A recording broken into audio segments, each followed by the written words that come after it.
Deja vu? No, we have another video on intercepts, okay? Exact same as the 5.2 one, just let's go a little bit more in depth, all right? So we're just going to start with example 1. Find the x or t, depending on the variable, intercepts.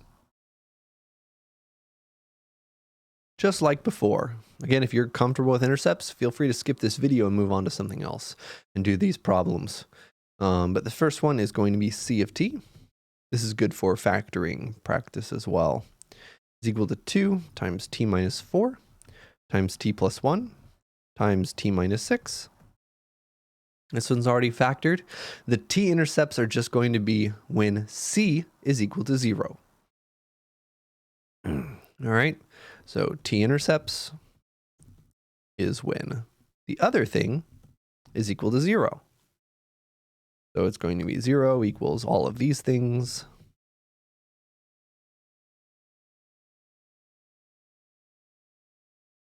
Which is when each piece is equal to 0. So when this is true, when this is true, when this is true, and when that's true. Well, this first thing is never true. I don't care what you tell me t is. 2 is never equal to 0. So throw it out. That's impossible. But the other ones give us answers of 4, -1, and 6 as our t-intercepts. Or again, this is our independent variable. This is the point -1, 0, 4, 0, and 6, 0. And we're done. Could check our answer by graphing this on Desmos. Let's do another problem.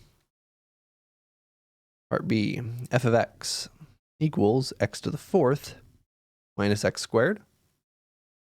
Again, the x-intercept is when y is equal to 0. And again, it's going to be very similar. We have to factor. Don't add x squared over and square root both sides. If you add x squared over and square root both sides, you're actually going to be missing some answers probably. Unless you do it very, very carefully. Don't divide everything by x squared. That'll definitely get rid of some things. We have to factor. We're always going to be factoring in these problems. What do they have in common? An x squared. What's left over? Take out an x squared, we're left with an x squared. Take out an x squared, we're left with a -1. Keep factoring. This is the difference of squares.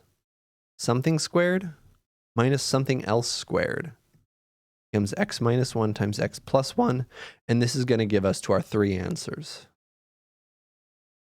X is equal to 0 and plus or minus 1. Our x-intercepts are these 3 points.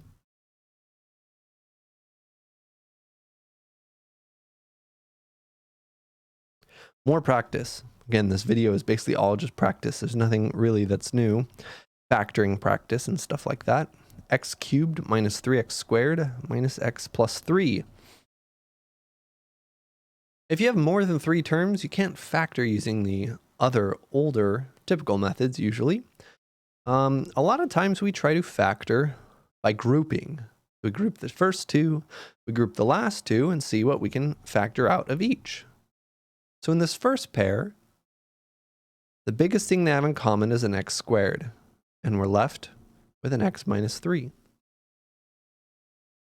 Now the second pair doesn't have anything in common at all, but we always want the leftovers to be the same. And currently these leftovers are not the same. So we're going to factor out a -1. Negative, take that negative out of a negative x, it becomes a positive x. Take a negative out of a positive 3 and becomes a -3. And now these match. They should always match if you're factoring by grouping. The last sort of magic step of factor by grouping is now we take the greatest common factor of the whole thing.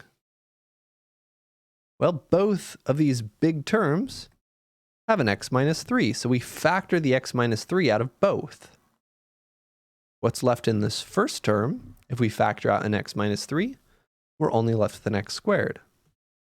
What's left in this term if we factor out an x minus 3? Just a 1. So what's really happening in that last step, right, is we're multiplying x minus 3 times x squared and x minus 3 times minus 1, right? If we think of this as a distribution instead of foiling, we get exactly what's right above. All right, we're almost done. We have the difference of squares again. This becomes x minus 1 times x plus 1, that last term.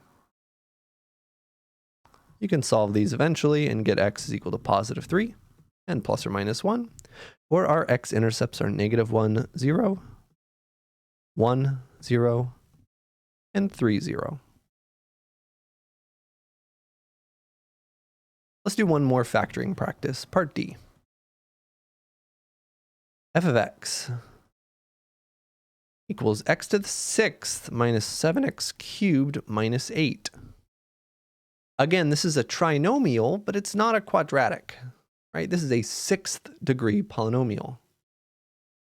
But notice that x cubed times x cubed does give us x to the 6th. So we can still try to factor it like a polynomial.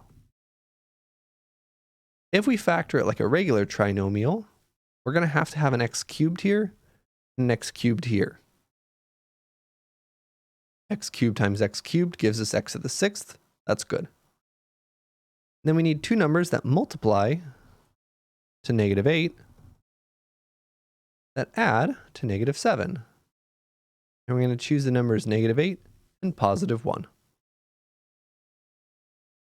So minus 8 plus 1. Now this one's going to use some more obscure formulas that you may not remember. The difference of squares is usually pretty simple for a lot of people to remember, but the sum and the difference of cubes is a little bit usually more involved. So there's a formula, difference of cubes, something cubed minus something else cubed, is a minus b times a squared plus ab plus b squared. And there's a very similar formula for a cubed plus b cubed. That's a plus b times a squared minus ab plus b squared. We're going to have to use each of these formulas, and we're going to get something that's kind of long. So again, in this first one, a is just x, and b is 2. We're using this first formula with a being x and b is 2. So a minus b becomes x minus 2. And then we get x squared plus 2x plus 4. Now we have to factor the second one. The second one, again, a is still x, and b is equal to 1. We're going to get x plus 1 times x squared plus x plus 1. Oh, there's a minus here. We're using this formula with a equals x and b equals 1. And you could reorder this to clean it up a little bit, but you don't have to. We're just looking at the intercepts. So that's when x minus 2 equals 0. When x squared plus 2x plus 4 equals 0. When x plus 1 equals 0. And when x squared minus x plus 1 equals 0. And we get to solve all of these. All right. Two of these are not too bad. We're going to have the x equals to positive 2 and negative 1. These two are going to be a little bit more involved. All right. Can't factor them. If we could factor them, it would have been included in the formula. So we can try the quadratic formula. X equals negative b plus or minus the square root b squared minus 4 times ac all over 2a. However you want to remember the quadratic formula. A is 1, b is 2, c is 4. Plug that in, be very careful. Negative 2 plus or minus the square root of 2 squared minus 4 times a times c, all over 2 times a. Now we can stop right here. Why? You could keep going, that'd be fine. But look at this discriminant. The inside of the square root. This is a negative number. That's 4 minus 16. This is not real. So it's still a solution, but we're only looking at intercepts. We're only looking at x-intercepts. So we're not looking for all of the solutions here, just the real solutions. So we can actually be done right here. We're only looking for x-intercepts.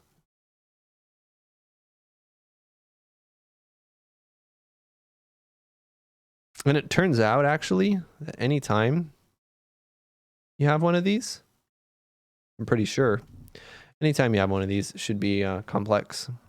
Let's use a quadratic formula with this last one. On this last one, a equals 1, b equals -1, and c equals +1. So we should get the opposite of b, plus or minus the square root of b squared minus 4 times a times c, all over 2 times a. And yeah, again, this is not real either. Look at that inside of that square root. It's going to be 1 minus 4. All right, so our only two intercepts are at 2, 0 and -1, 0. And let's plot this. Let's graph this and see that we're graphing it right.